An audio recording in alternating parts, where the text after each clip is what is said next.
Greetings, ladies and gents, and welcome to this narration of the nature of predators. If you're new to the series, there is a playlist listed in the description.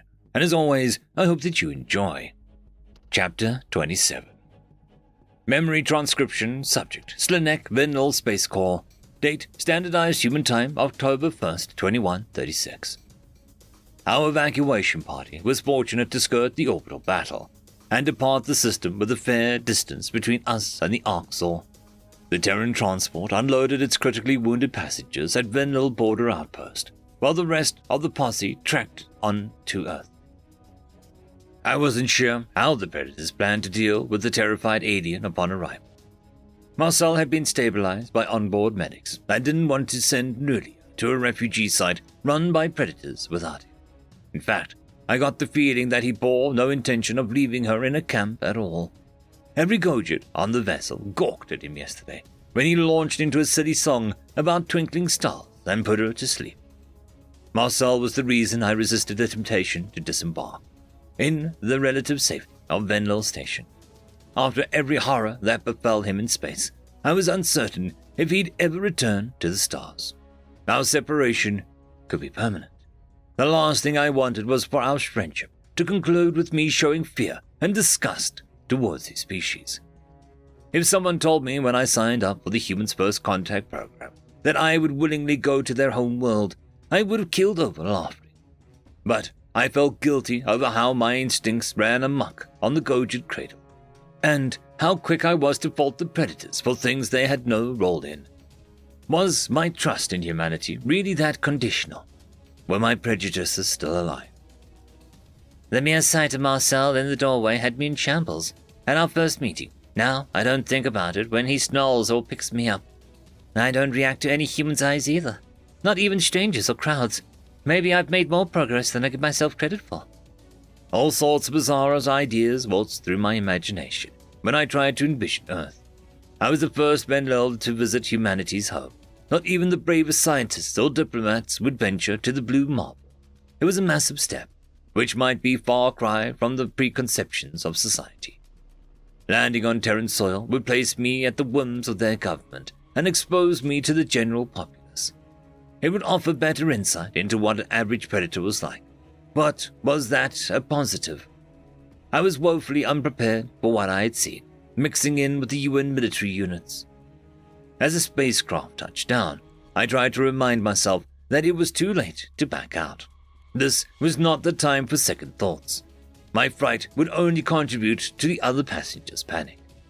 Gojid refugees, line up single file and prepare to exit the ship. Anyone who fails to follow directions of UN soldiers will be hit with a tranquilizer dart. For your own safety. A grating voice growled over the PA system.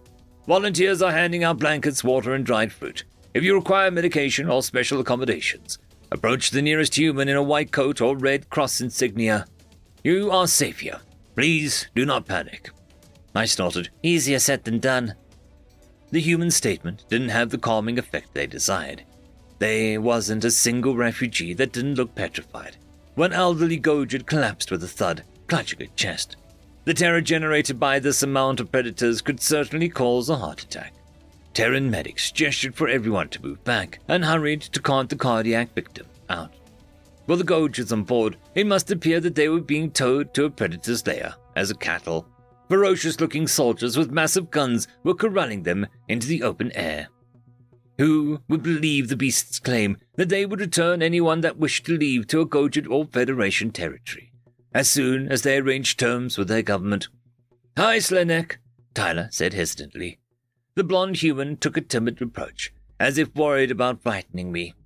As traumatic as his table manners were, the big guy's intentions were benevolent. He couldn't help that his taste buds evolved with such a vile proclivity. Like Marcel explained, it was biology that was beyond their control. I was aware that predators consumed meat by definition, and that didn't negate everything I knew about their rich emotions. Humans weren't like the Arcs, hunting living creatures. They cultivated cell samples in a lab. What was so amoral about that, other than the fact that it was appallingly gross? It's on the same level as consuming fecal matter. Don't exactly want to share a table or drink out of the same saucer, but it doesn't have to shape my entire opinion of him. Out of sight, out of mind. Thanks for saving my life, Tyler. Sorry for freaking out back there. I pinned my ears against my head and saw his eyes soften at my scared expression. It was a good idea on paper for me to help humanity communicate with civilians, but I had no idea what I was signing up for.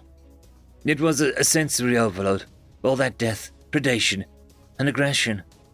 It's cool. I forgot how much you guys hate predators sometimes. I know Marcel doesn't, but how could he? The flesh eater muttered. Following Tyler's sharp gaze, my own eyes landed on the redhead. I couldn't help but notice the looks Marcel shot the Gojid adults throughout the ride. Clearly, his own species picked up on it too. This mission wasn't the thrilling revenge jaunt of his dreams. My friend's right limb was stuffed in a sling, while his dominant arm held a spiky child. He was clutching Ludia to his chest, like he expected someone to take her away. His hazel eyes were glazed over as he watched the adult refugee stumble aside. A tear rolled down his cheek, which the young Gojid poked at with a claw. "Don't cry," she whispered. "Why are you sad?" The human pawed at his eyes. I'm not, just tired." The child tilted her head. "But you just slept for hours, Marcel." "Marcel," he enunciated, rolling the R with the reverberating growl. "You can say it, dear." "Marcel." Nulia hooked her claws into the corners of his lips and tugged them upwards.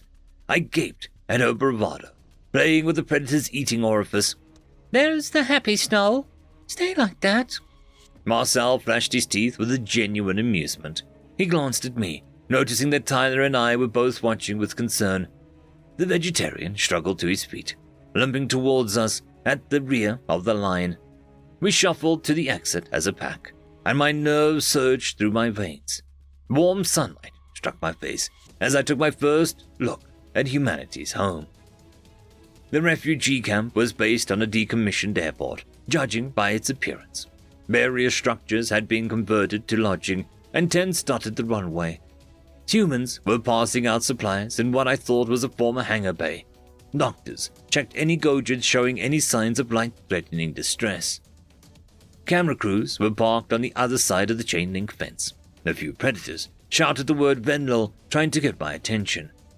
For better or worse, my image was of the first representative of my species here. I forced myself to straighten and offered the most human-like wave I could muster. UN guards manned the perimeter, allowing only cleared personnel through the gates either way. Alarm rocketed through my veins as I spotted a ferocious four-legged predator alongside them. The brown and black beast made the humans look cute and cuddly. It was sure his serrated fangs could puncture the flesh like pudding, but the primates seemed oblivious. I sniffed the air with twitching nostril and eyed the armed Terrans with hungry pupils. I knew they had forward-facing vision, but now there could be the blind to their surroundings. How could the dangerous beast have drawn that close to them unnoticed? My survival instincts leapt into drive. "Run, predator! Save yourselves! Run, quick!" Wait. Marcel can't run. He's going to get picked off first. Him and Nulia are the easy target. The humans need to gun down the predator before it gets to us.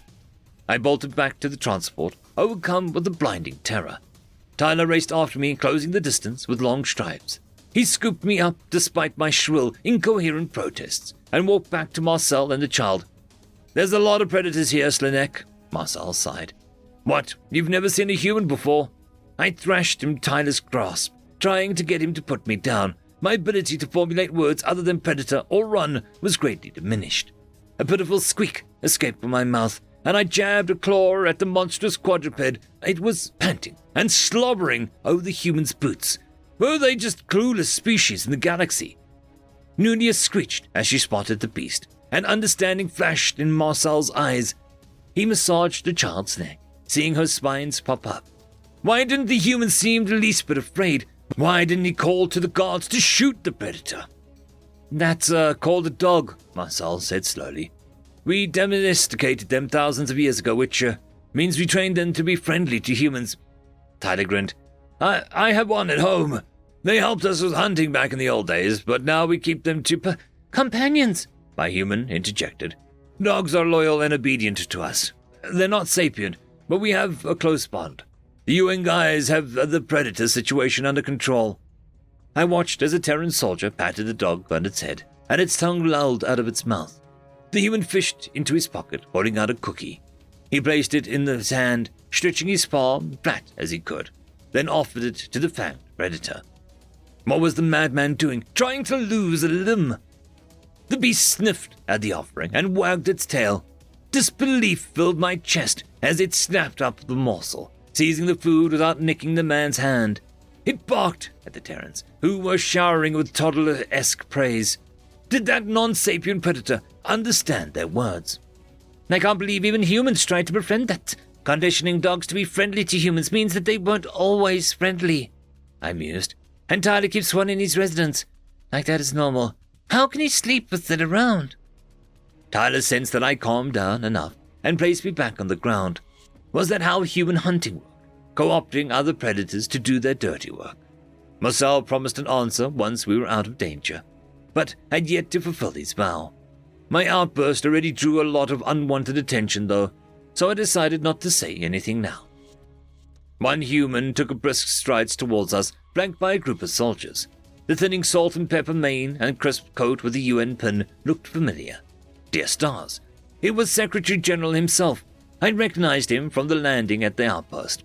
Was his entourage coming to arrest me for inciting panic? Slurnek, isn't it? Welcome to Earth. Elias Mayer leaned in, so close that I could feel his breath inside my ear. The air movement tickled the sensitive hairs, and I resisted the urge to paw at it. Act natural and pose for the cameras for a moment. It'll be bad PR for everyone if they think you're afraid of us. The human official draped an arm across my neck, and I forced myself to not shy away. Why did the predators always have to grab for vital areas? All he'd have to do was to lock his elbow to constrict my throat.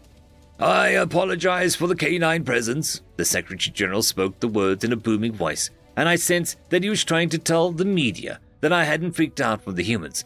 The dogs are necessary for security purposes. Security from what? I whispered. Mayer smiled, but did not answer. He slipped his arm from my shoulder and gestured for us to follow him. I tailed behind the UN leader on shaky legs, terrified to traverse the checkpoint. Marcel and Tyler lurked at the rear, probably to seal off my escape route if I tried to run. The dog was tethered by a thin rope on closer inspection, but it seemed to be putting the humans more than anything. Those awful eyes were watching me. Its yellowed fangs were the size of my ear. I couldn't stop hyperventilating. A predator like that could smell my fear, couldn't it? What could the Terrans do if it lunged at me? A tinted vehicle was waiting with the door ajar, and Mayer flicked a hand towards the car. I didn't need a second invitation to spring into the steel death trap. Marcel and Tyler squished in beside me, while the Secretary General found a seat opposite us. The Gojid child was inconsolable after the dog sighting, sobbing into the human's grimy uniform. Mayer raised an eyebrow. Where are your parents, kid? They must be worried sick about you. No, they're not, Lydia wailed. I called for my mummy, and she never came back. She didn't care if Martial or the bad monsters ate me. Marcel gave her head a gentle pat. Your mother made a mistake, darling, because she was really scared. She loved you very much. Tyler nodded. That's right. You're a good kid. Mayer's eyes lingered on Lydia for a moment. His thinly veiled displeasure suggested he preferred if Gojid children weren't roaming his planet. Evidently, he decided it wasn't good PR to force Marcel to leave her behind either. Anyhow, sorry about that mess, Lenek. I had no idea the Venlil was sending visitors. Though, don't misunderstand me, we're thrilled to have you here, the Secretary General said. I'll work out luxurious arrangements for you all. If there's anything you want, just ask. I cuddled up to my human. Thank you, sir. Anything for our galactic neighbors. I'm pleased that you both returned alive, especially with how symbolic your connection has been here on Earth. Speaking of which, I have some positive news. Marcel leaned forward. Positive news, Sovlin has been arrested by UN forces. He's been held in a clandestine facility for alien POWs and is awaiting trial. My eyes widened while my friend's gaze narrowed. How had the Terrans tracked down the sadistic Gojid? Regardless of their mythology, I was relieved the captain wouldn't get away with his wretched deeds. If the predators executed Sovlin, it would satisfy Marcel's wish for his death. The anger boiling inside him was taking its toll on his kind soul. "Take me there," my human growled. "I want to see him." Secretary General Meyer exhaled, shaking his head in the negative. "That's not a good idea. So what? Pull some strings. I'm not going to do anything drastic," Marcel said. "And why would I risk the political fallout? If you did attack an alien prisoner in our custody, there is zero benefit to any party, and we aren't prepared to host visitors there regardless. You'll be able to see Sovereign in court. Come on, all I want is a short conversation, Mayor." The red-haired human's expression was pleading, and his eyes searched for the UN's resolute face. "I'll go along with whatever media strategy you want in return. You know, I'm important to our propaganda efforts, at home and abroad." The UN leader stared out the window in thought. Was Marcel's claim that he was a title to the Terran narrative accurate?